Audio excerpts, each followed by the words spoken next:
You're listening to the Light Over Time podcast with David Sargent and Korey Bartos. It is March 29th, 2026. This is episode 66. Ooh, nice. So that's good. I had to throw that in there because I've been staring at it all day in my notes, and I was like, I have to make an Order 66 joke. Fun fact, I was at Culver's after seeing Project Hail Mary. Was that last weekend? Or the weekend before, one of the two recently. And my order, it said Order 66 Korey on my Culver's receipt. So that was fun. Fantastic. Yeah. Also, go see Project Hail Mary in the theaters if you can. It is a wonderful film. It's super good. So I hear. Yeah, it's awesome. Probably one of the best, fun, emotional space movies I've seen in a very long time. And Greg Fraser's nuts. So, like, the cinematography is insane the whole way through. Very cool. Very cool. So we have a little bit of a show for you today. David has some photos. I have a couple photos. I have a small story. And then I have some updates on kind of our next photo share situation and what we're up to and doing. So yeah, I don't know where to start. Maybe I'll start with this little anecdote because it's kind of fun and it's going to be a progressing story, I think. So I'm going to go over here to the photo share. I actually have to share my screen with you first, which is pretty crucial so you can see what we're talking about here. Sometimes that is the case. But yeah, so go to the photo share. Here we are. So I think it was last week we noticed that there was a mother goose, and she was setting up a nest with this very precariously placed egg. Look at that thing. Not a vibe. And so we watched her for a while. She was nesting and things like that. And we were stressing out because we're like, oh man, does she not know? And then she actually did move it a couple times. Like, she tried to scoot it into the middle more. Her partner came. Sorry for audio listeners. We are looking at a goose egg, a Canadian goose egg, on the very edge of a concrete pillar beside a bridge. So this egg. Yeah, it's as precarious as an egg can be precarious. Very stressful. So and then they left for a little bit, assuming to get more nesting material or something. I did a whole time lapse, but I stopped the time lapse because very sadly the egg fell into the river. No. We were very bummed out. We were super bummed out. And then like a whole day, or maybe a day and a half, maybe two, something along between like 20 and 36 hours, she reappeared. She has laid 3 eggs now. Yay! They are perfectly nestled. If you're just listening and you're not watching, there's like 2 blocks on the back wall of this like pillar where they're nesting, and there's like a little cove there. The 3 eggs are safely right there. She has been sitting on them on and off, mostly on, for the last couple of days. It was storming and raining, and she was just on her eggs the other day, and we were like, man, I wish we could like bring out an umbrella and just let her do her thing. The other goose comes and goes and like kind of goes to the other pillar and like swims around at the bottom, which is pretty interesting to watch. It's been fun to kind of watch them interact and things like that. But yeah, so we're kind of watching these gooses and their eggs. It's kind of like our daily entertainment and our reality TV right now as birders. Yeah, I guess so. Which is kind of. I saw Elle's story and I was pretty interested as it was happening, but thank you for the update on that. Yeah, so I was gonna do another time lapse. It unfortunately is placed kind of like in a bad spot, like to even get this frame, and then through double pane window. Like if I zoom in, like these are not great shots, so it doesn't feel super worth it to like just like be running the camera hard. Sure. But it's fun. It's been a good time as we encroach on spring and we don't really have a whole lot going on in Lansing. It's been a good entertainment. So, what's your snow versus grass situation? You got a lot of space to walk around in right now, or not? Yeah, I mean, we don't have any snow or anything like that. So we haven't had snow in a while. We've done some walks. We've listened. A little bit. We've gone out, I think, twice to try and find stuff. There was like a cackling goose at a local place, which is really hard to distinguish from a Canada goose, but we haven't photographed one, so we were looking for that. Nothing else really. Eric said that he saw some kinglets Oh, wow. and a yellow rumped out in Kazoo with his son. So it's beginning. Like there's going to be some birds starting, which is exciting. But Yeah, I think last year I got my first warblers and maybe kinglets in the first or second week of April, so we're we're not too far behind. But I will tell you this: I just drove the family down to Charlevoix Friday yeah. and left them there, so they're doing spring break down there, and I'll go get them next weekend. The difference between the snow and Charlevoix, they have grass, and we don't have grass up here. It's insane. And then you get across the bridge and up to about Munising, there's a certain level of snow that you'd think is normal, and then I get to Negaunee and Ishpeming, my hometowns, and it's much more still. Like we in our particular higher altitude you area, act like 40 inches of snow is just going to disappear, you can't. even if it gets hot. Even But if you get like a 75-degree day, just you're let me tell you normalize it though. You begin to normalize it, and then you drive downstate, and you're like, "Oh my god, it is spring down here." And you come back home, and you've gone back to winter. It's terrible. oh, I bet it's horribly disheartening. It really is. 'Cause I can't access my trails without. I can't even get on the trails with snowshoes because it is just ice, and it's so uncomfortable. And there's Yeah. nothing to photograph right now anyway. Yeah, But well, anyway, and then it can get a little sketchy, but that's a bummer, man. That's super brutal, especially because like it's just a few hours and you're completely out of it. yeah, yeah. When I go back down next weekend, I'm contemplating whether I bring the camera and get on the river. That might be a fun little thing to pass some time. Word. Yeah. Well, outside of your photos that we will get into very shortly, kind of what's been up? Have you been able to shoot much? Are you looking forward to anything? Are you doing anything in particular with the family gone for the week? I didn't make any specific plans, but I believe was it Glenn in the Discord that asked me to walk around with the ZF and the 135. Cool. I wanted to put some time onto that, so that combination is in my bag, and I'm hoping if I didn't get that order I was working with today, at the end of the day, I was going to walk around Marquette a little bit with that combination.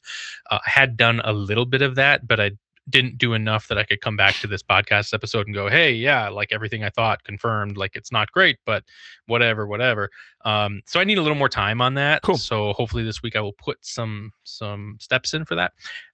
So nothing in particular. I did do a bunch of shooting, and I will, I guess, just lead right into.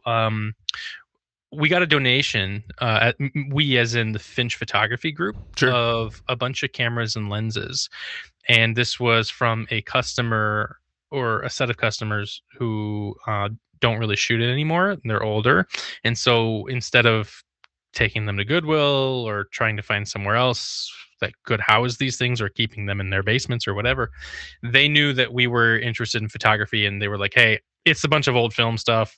Don't know if you guys would be interested." And I was like, we'll be interested. Let's take a look. And it was all really well kept equipment. So we're talking nothing like high end, but definitely some enthusiast level glass. There were some 51.4s in there. There's a very interesting Minolta 21 millimeter f2.8 Cool. big honking piece of glass, and it looks beautiful on a Minolta SLR body. There were multiple film SLR bodies that are all in good shape. There was an OM1 in there that Trent took out and had to just repair one little thing on it, and it fired right up. I grabbed this Nikon D100 out of the Cool. bag. This is from 2002. Yeah, sweet.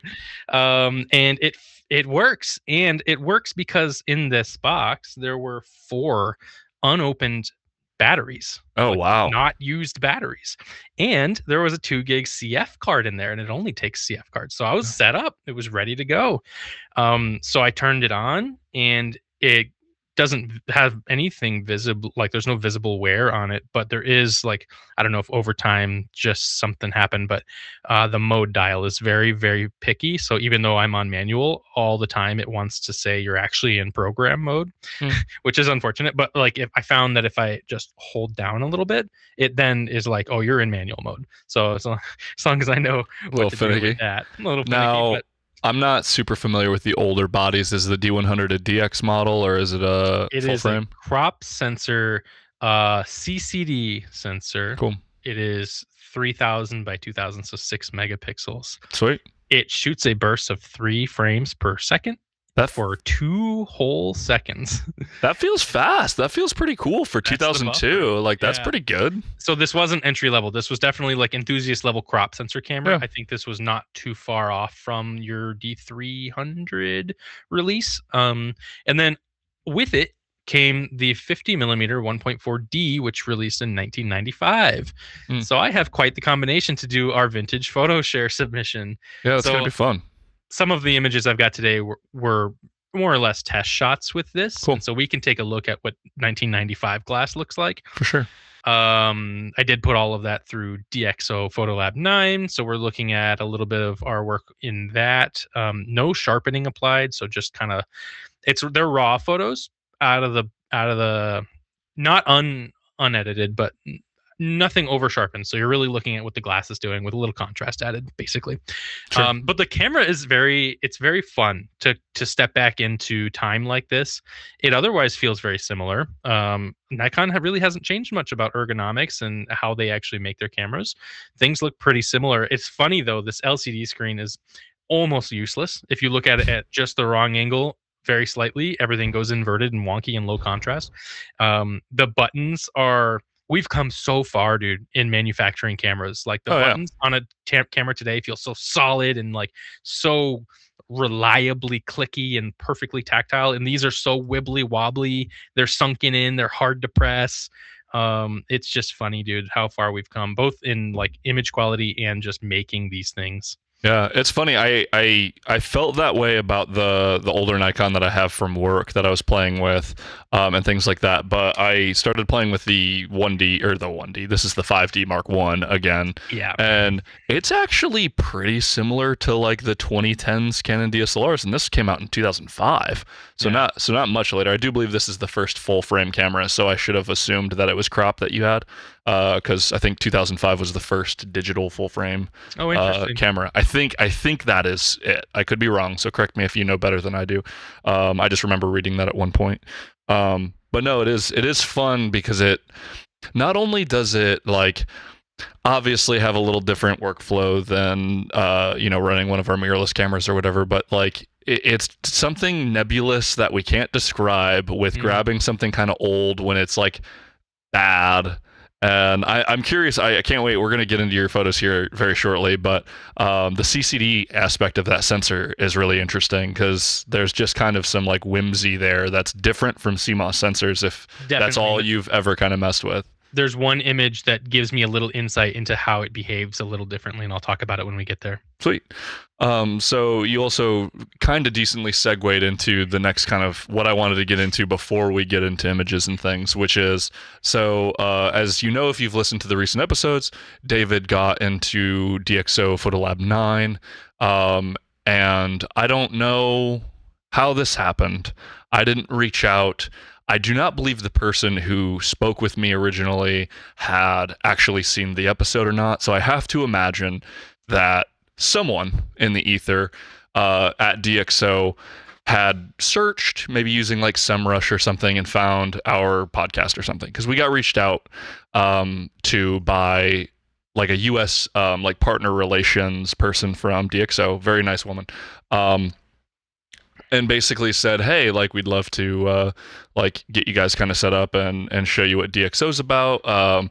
Not even as like a switch to it over like Adobe stuff, because their stuff integrates really well with Adobe Photoshop and Lightroom, which is what I'll kind of be messing with, because David's currently in the process of like fully switching over. So as of right now, before they ever spoke to us, David purchased PhotoLab 9 for his own kind of trying to get away from Adobe like we were doing last year with On1. With my own doubloons. Then they reached out. I now have PhotoLab 9 in a couple of the suites.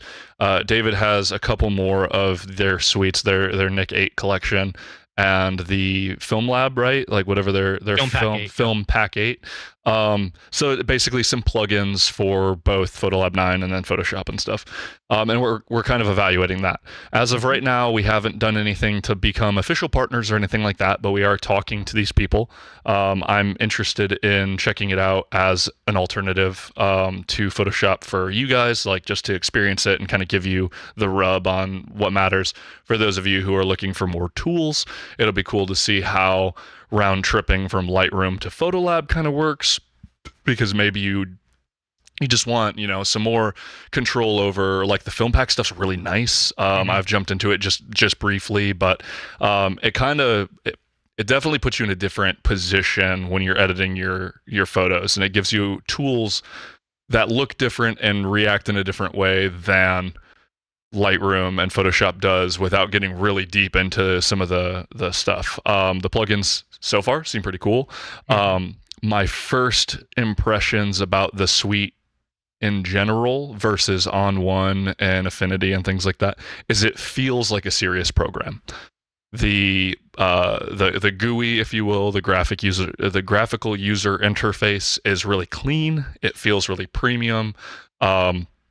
Some of the stuff with On1, like their crop box and stuff, it felt like 10 years old. It was like that neon, like low or high contrast, like Windows color and stuff. So just it felt dated in ways and was clunky. I haven't really experienced it feel like kind of dated or anything. It feels pretty premium and good. Why I'm so interested in evaluating it is that when you buy it, you do have the suite forever. You'll get updates that you can upgrade to if they do major changes and stuff in the future. That'll be relevant if you're the type to like really get into new cameras and stuff. But as far as I've gathered, so the thing that I like so far about it, I didn't really get into it with On1 because I had a lot of like very superficial issues with trying to figure out On1. This didn't have that, as I said, but having it just index your folders on your computer, and then you can like go in, which I already have them all organized by date because Lightroom does that automatically, the way I set up my workflow to import my images. You can just go in and start looking through your folders. And I like that. I do too. I'm not sure, so for right now, I'm still going to use Lightroom as like my primary catalog, but in the future, I do work really well through like each of the dates. But I think now that I'm doing stuff for work, I'm doing a lot more personal shooting again. I think I need to get away from dates. I think I need to have folders for what the shoots were. Is that how? Oh, dude, same, dude. I've started doing, I'll do a date, and then right after the date, I will say what I did. Just like 3-4 words. I need it. Yeah, because it's getting much more challenging, especially with birding and 2 jobs that I take photos for, and my personal stuff. And now I'm doing all these things, which we will get into with the vintage lenses and stuff. But yeah, so it's been pretty interesting. It's really cool that they reached out to us. It seems like there's some benefits to working with them. It seems really casual, which is nice. We might have the opportunity to potentially, do some stuff with our viewers with it and things. So nothing's in stone yet, but we're evaluating the software, and it's been quite fun.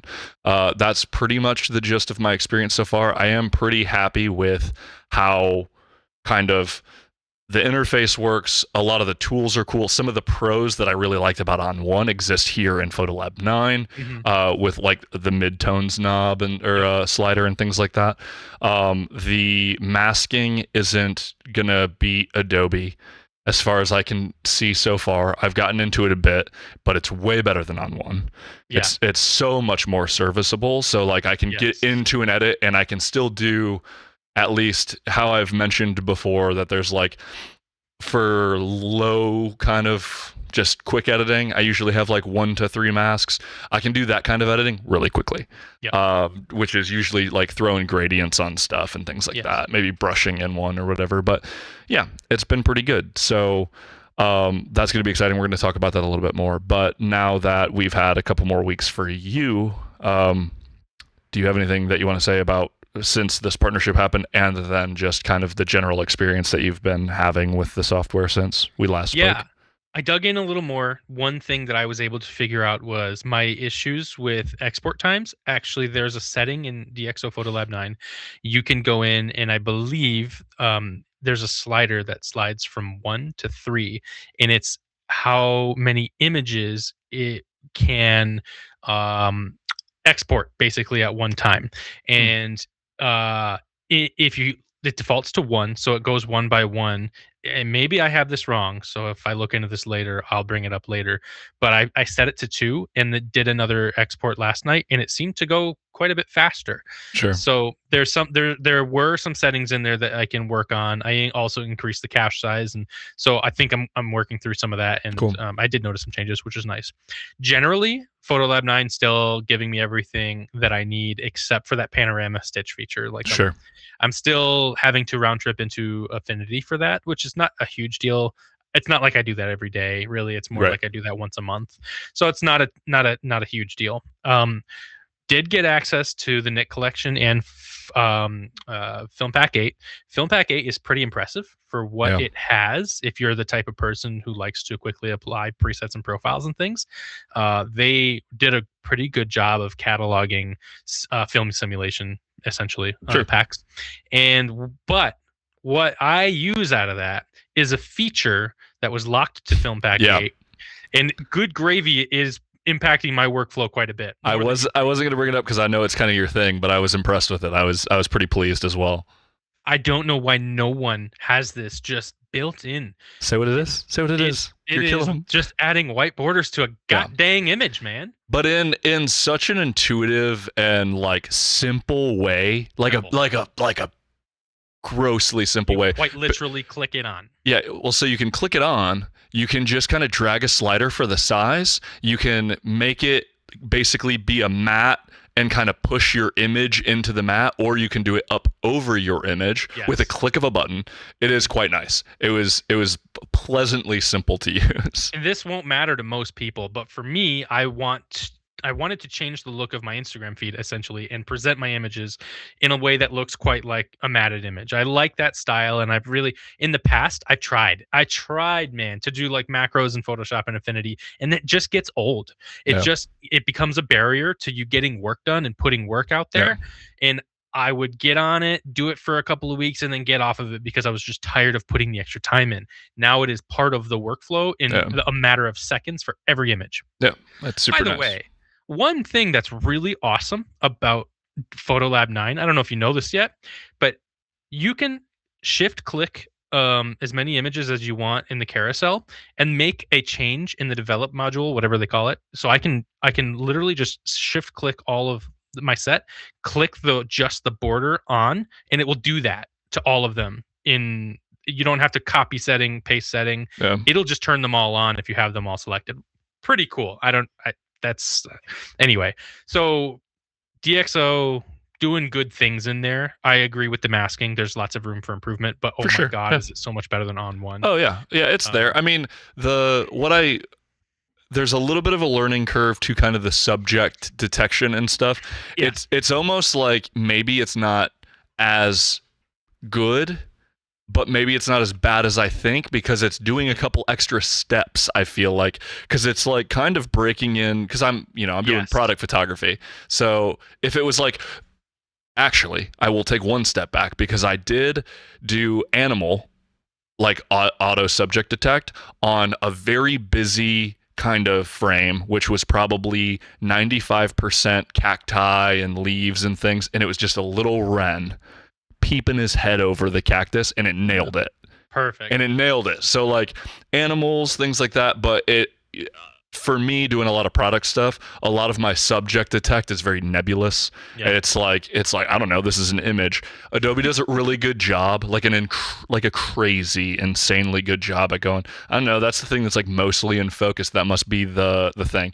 I've had like a rifle on a tripod with like sticks and stuff coming at it. Something kind of weird, right? Like not super obvious. Sticks coming in and out of focus in the same frame, and it would still like nail just the rifle and just the tripod legs, which is pretty insane. But yeah, I agree. I think it's doing pretty good. Yeah, there's more testing to be done on my end. Yeah. I would like to play with masking a little bit more, but so far so good. Like I stated the last time, so no problems there. Compatibility with the D100 files is there. You can go on One to would hope. DxO's website. There is a compatibility checker for all hardware combinations, bodies, camera, and lenses, and this is compatible. So that was really cool. I mean, from 2002, this I don't believe DxO was around in 2002, or at No, least maybe the probably not. software. So Well, really actually, neat. I don't know. It's been around for a really long time. So Yeah, I know DxO it. is a company, but I know it's yeah, I know the company's been around. I don't know if PhotoLab 9 has been around for that long, but it's really cool to see them support such old hardware. Not everything is supported. I was able to find some older Nikon bodies slightly older than this that were not, but I was really glad to see that I could use a mini USB cable, not take the CF card out of this, drag them into I put it on my desktop upstairs and then threw it on my drive, so I was able to bring it into my MacBook. I probably could have somehow figured out how to USB to the MacBook with this, but I didn't want to deal with it right now. But able to get the files off. DxO recognized them, and PhotoLab 9 using the D100 file, editing the D100 files was interesting because of that CCD sensor. sure. Do you want to jump into that? Is Why that not? Let's just jump right in. which folder is this? It's from your 3 folders. Your March 20, Tony and Jason, March 28, Ishpeming Walk. All right. So, like I said, consider these test files. None of these are super, groundbreaking. And so these are all D100 then? These are all D100 with the 50 millimeter 1.4 D lens. So Cool. 2002 body, 1995 lens. Very, very clean glass. So one of the things I wanted to see was, okay, is it sharp? What is sharp? What is sharp on a 6 megapixel sensor? This is it. That's so sharp. What was I at f4 there, if I recall? Yeah. Yep.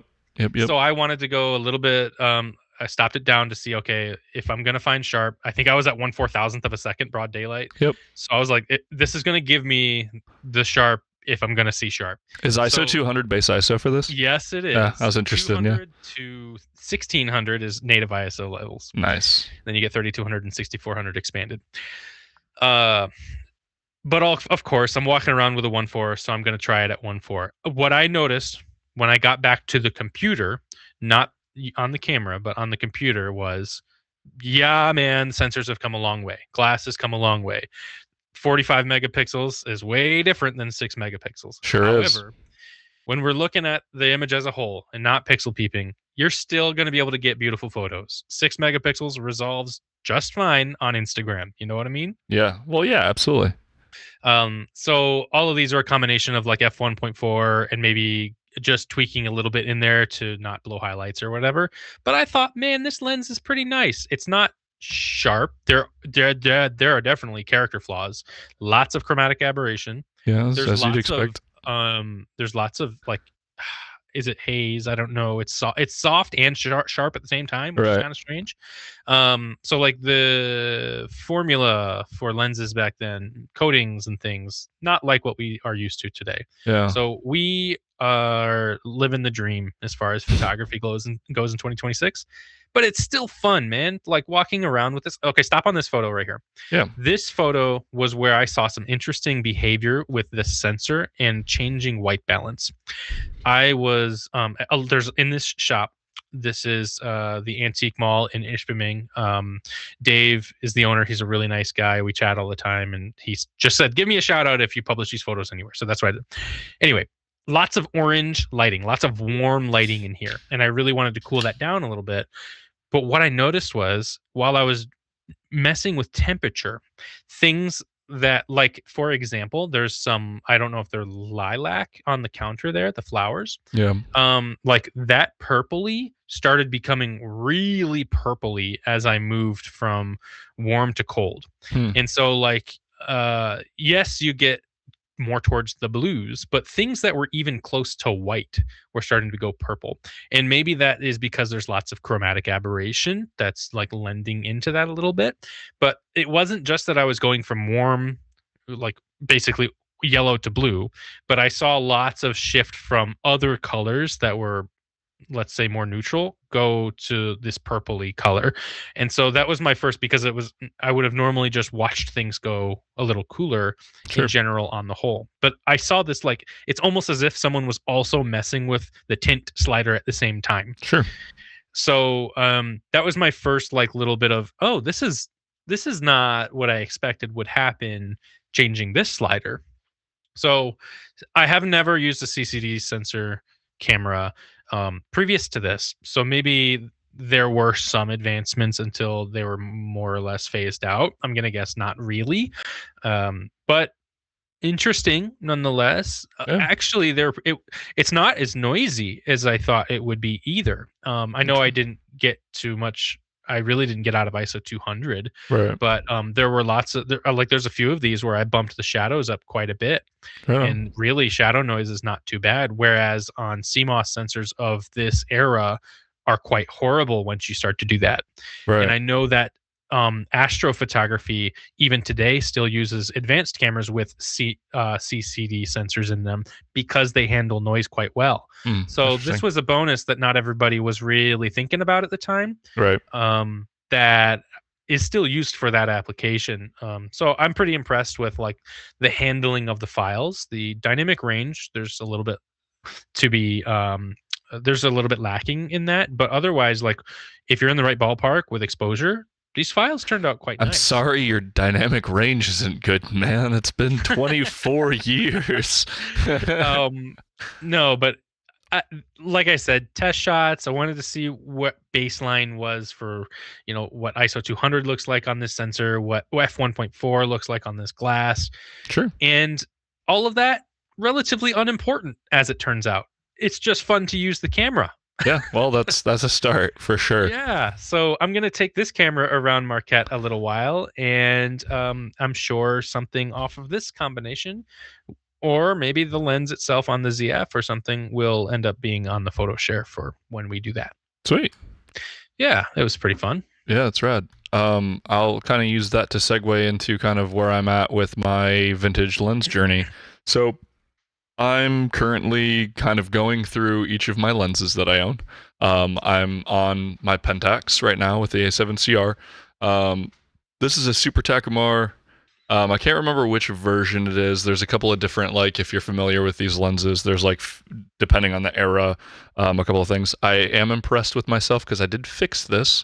Some of the rings were really loose. It was kind of wibbly wobbly. Wasn't happy with that, so I actually unscrewed the front face, which dropped out element, which scared the hell out of me. I didn't think that any of the glass would have been removed. So I grabbed some gloves, and fortunately, I think I have some Kimtech wipes and things like that. So I just was like, okay, I gotta act like I'm in a clean room for a second and sort this out. Then I have eyeglass screws. I have a whole kit. Like, it's probably like 500 screws or something, but I found some that actually fit, and it was missing one out of the 3, and it was just making it kind of janky. Got in there, tightened it up. Now it's just running like butter. And what's kind of a hack that I think I've probably mentioned before, but I should bring up again: if you're running these older lenses, Velo, I'm sure somebody else makes one, but they have this adapter that has a helicoil in it. And so it basically allows you to change the minimum focusing distance on this. Nice. So you can have it as normal. But then if you want to get like much closer focus, which some of these older photography lenses have like painfully far like minimum focus, it's like, okay, well, this is a 5-foot minimum focusing distance. So good luck. And then some, just depending on kind of what you're mounting, could have just not be the right flange distance to the adapter you have. So you kind of got to figure it out and figure out why it's being a little finicky. But it's been pretty good. One of the things that I've noticed with the A7CR is that the focus peaking isn't actually that reliable. Even at 1.4, so there's a 51.4, I thought that it'd be nailing it a little bit more. And I've been using focus peaking since I was on a GH4, so I'm pretty familiar with it. But I was like still doing pretty slow stuff, just working on some things and noticing regularly that it was like just shy or just off in a way that I didn't like. So I actually remapped my D-pad left to punch in. So I've just been punching in, which has made me slow down shooting a little bit with it. But it's been fun. I can go through kind of a couple of photos here. Yeah, what is that Pentax? Is it a 50 or 35? It's a 50-1.4. Yeah. Okay. So I have that. I have a Pentax 28, 3.5, I think, or a 2.8. Can't remember. That I'll get into, and then I have some Russian glass, and I'm gonna kind of spend a week or two with each one. I'd have more photos, but I'm actually playing with doing some video and kind of comparing the character that these lenses have, because I think that'll be the most kind of helpful content that I can produce about them, is showing exactly kind of what they look like on video. But anyway, so Elle was working on some candlestick stuff for our wedding, and these were all laid out, and I figured it'd be a really good opportunity to check out chromatic aberration and things. And then I realized that there was a ton of distortion on these. There was pretty wicked distortion on the lens. Then I realized Lightroom has a Pentax Super Takumar 51.4 profile. Wow. Which was pretty cool because it kind of corrected this pretty good. And there was a lot more. You could still see a little bit of the CA, but I would call this super acceptable. Yep. And then, so instead of showing you how bad it got, this was one click with their profile adapter. I think I pulled up a slider on the manual CA, just a hair. And that's all I did, and it's actually fairly clean for CA. Nice. I had it out with my buddy. We were doing some shooting, just kind of showing how some of this bokeh renders. It's super messy, but that's what kind of people like about some of these things. That's like, part of character, man. Yeah, if you want it to be clean, then use any modern lenses. But even then, like, there's not a whole lot of. This is probably stepped down to 2. I don't think I went. Great. It's pretty clean for what it is. Yeah. And keep in mind, this is also on a 61 megapixel sensor. So, it's fighting for its life. Yeah, it's like if there's anything wrong with it, you're going to see it. Here's another angle, which is kind of cool. I thought this was neat. So this is actually my rifle. I was using it as a spotting scope. And we were out to, I think at this point we were out at 500. But it look kind at of distorts the bokeh, huh? Yeah, look at how it warps around this out of focus. It's pretty cool. Yeah, I thought that was sweet. And that, I mean, that's why you're going to play with cheap old lenses. You're going to find ways that it can be, you know, kind of a creative tool for you in camera, right? Yes.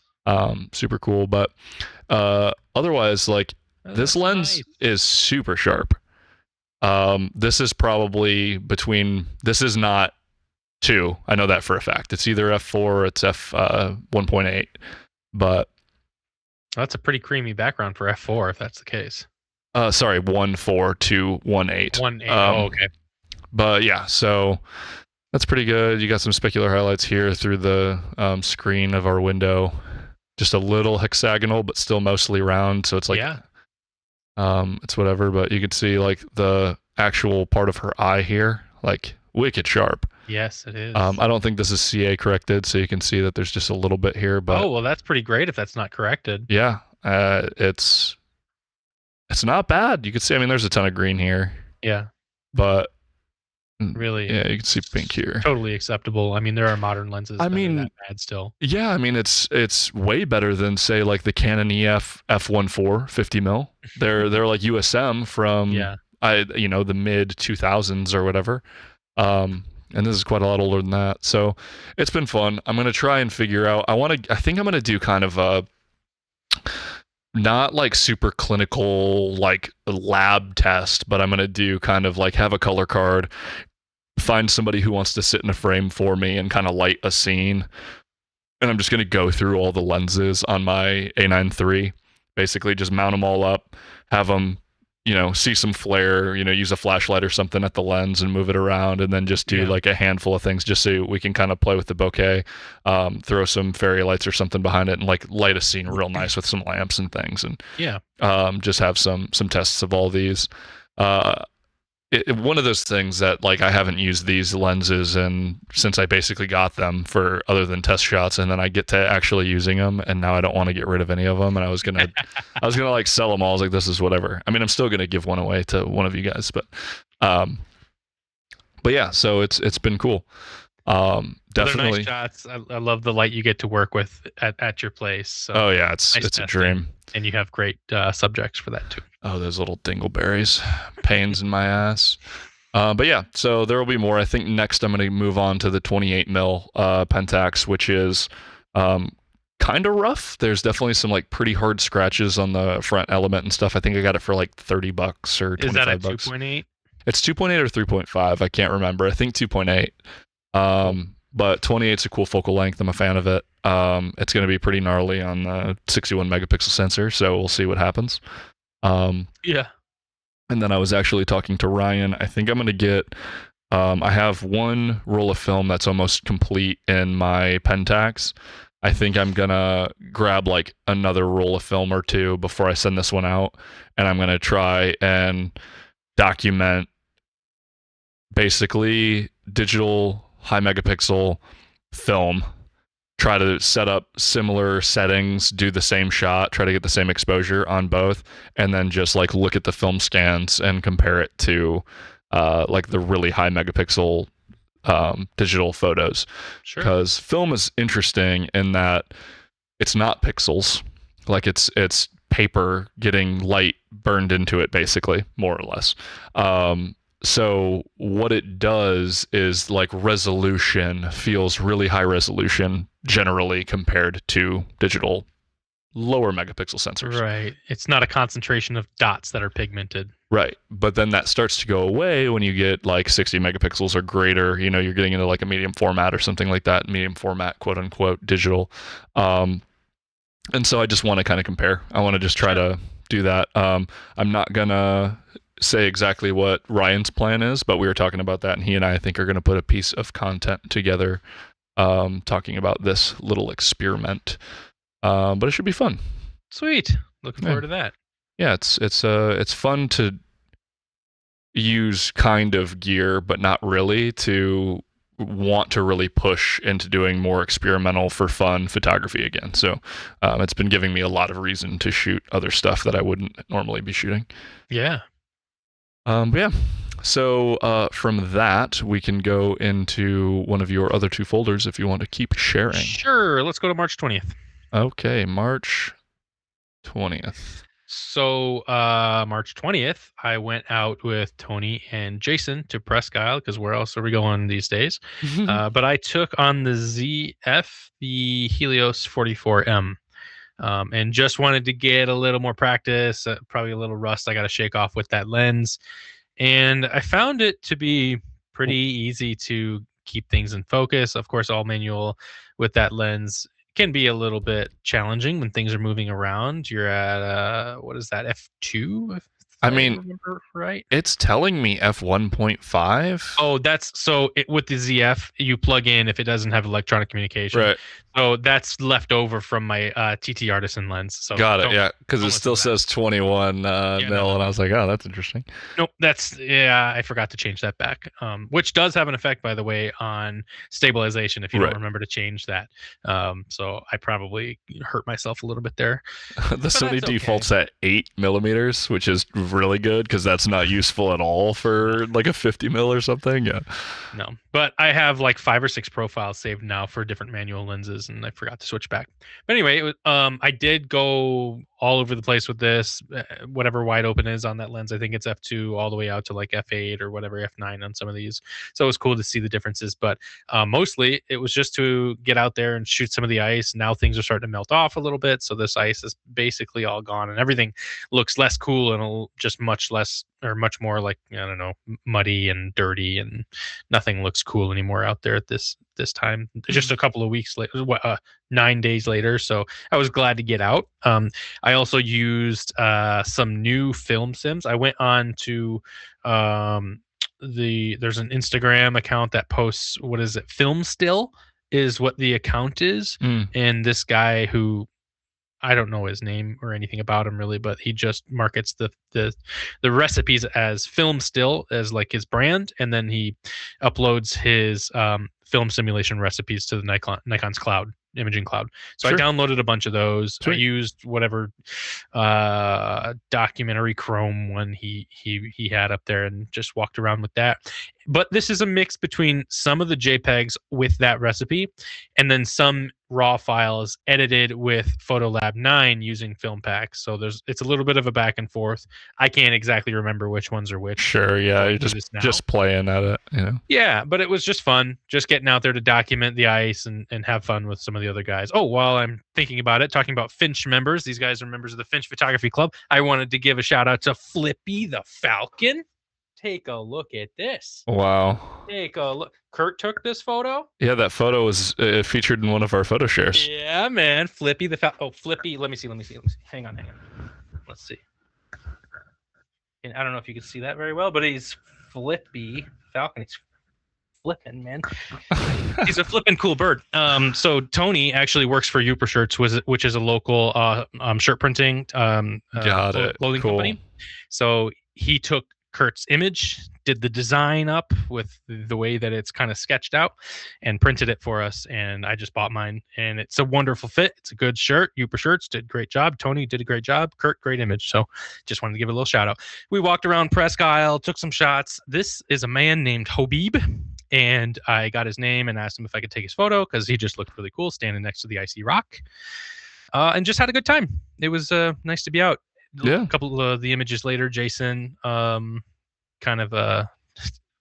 Tony looking out. I thought it was cool. The separation with that Helios lens is still really nice. When you do nail focus, it is totally good, you know? And then, just had fun. So didn't think we had to spend too long on each one of these images, but it was a nice set to put together. Yeah, for sure. It's always fun. Yeah. Watching what people are up to. And we thought we were going to get a sunset. We did not get much of a sunset.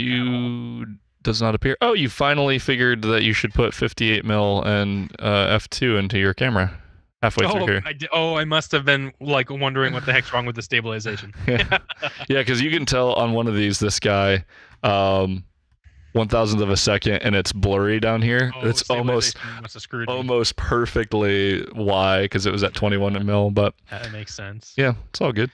Yeah, but I had fun. So that was a nice little outing. That was 9 days ago. And then we can go into your March blizzard. Oh, yeah, man. So these... Did we share some of these already? Not from this, I don't think.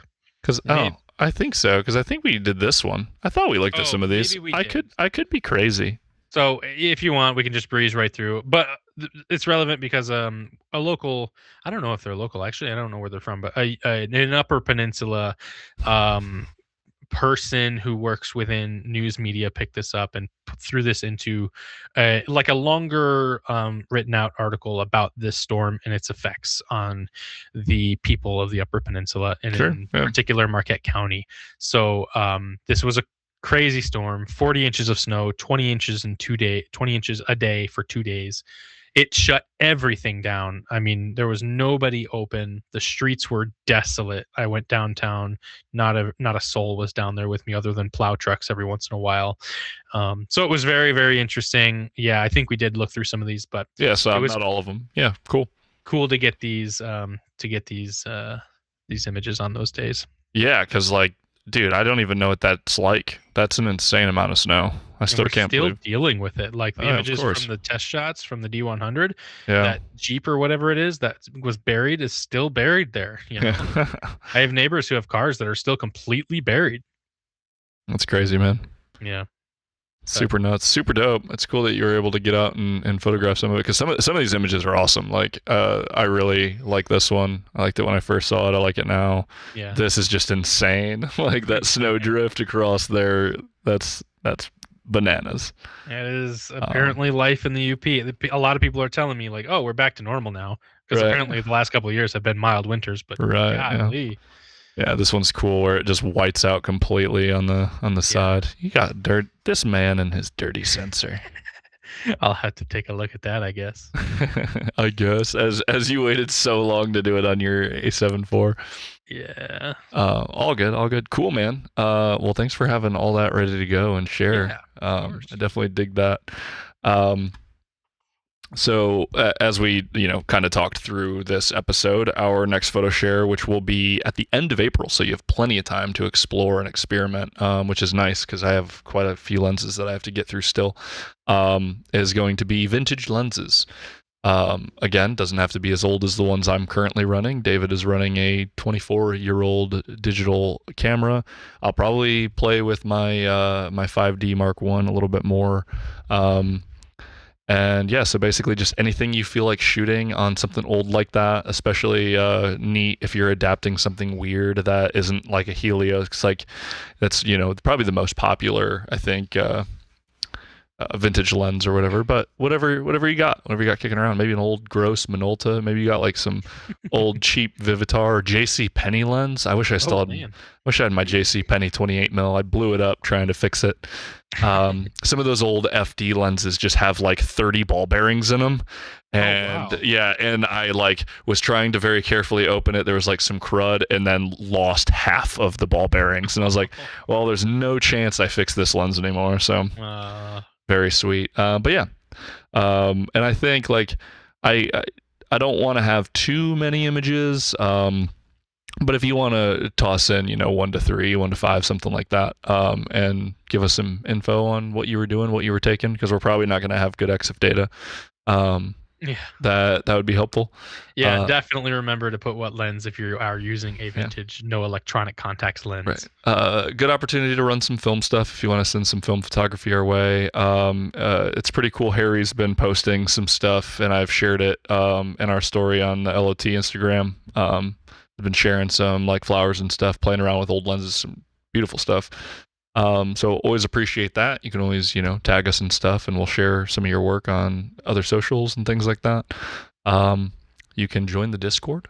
We're gonna make it's been popping too lately. Yeah, we're gonna make a decent push. I don't know that I want to make it just a link in the description quite yet, because we don't really have any active moderators. It's kind of just Ryan, David, and I. Mm-hmm. So we'll figure out how we want to handle that. But I would definitely like to see a little bit more activity, which is, I'm happy with where it's at. But me too.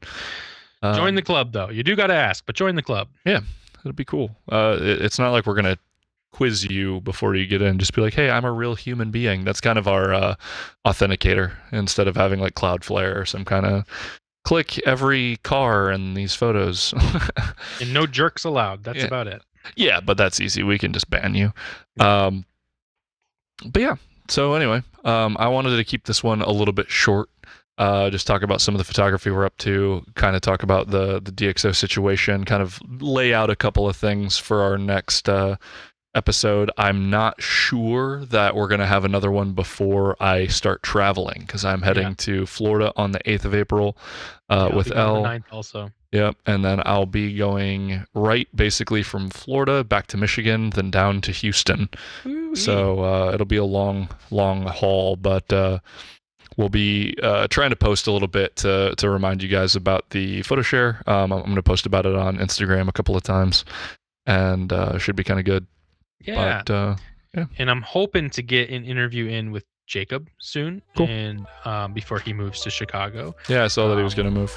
Yeah, and he's got plans for that, so I'm hoping in the next few days we sit down. And you should see some more content from us in different ways coming out soon here. We're gonna be busy as human beings, but we are prioritizing light over time as it is going forward here. Yeah, should be pretty cool. All right, man. That's all I got today. Thanks for listening, guys. We'll see you in the next one. Later.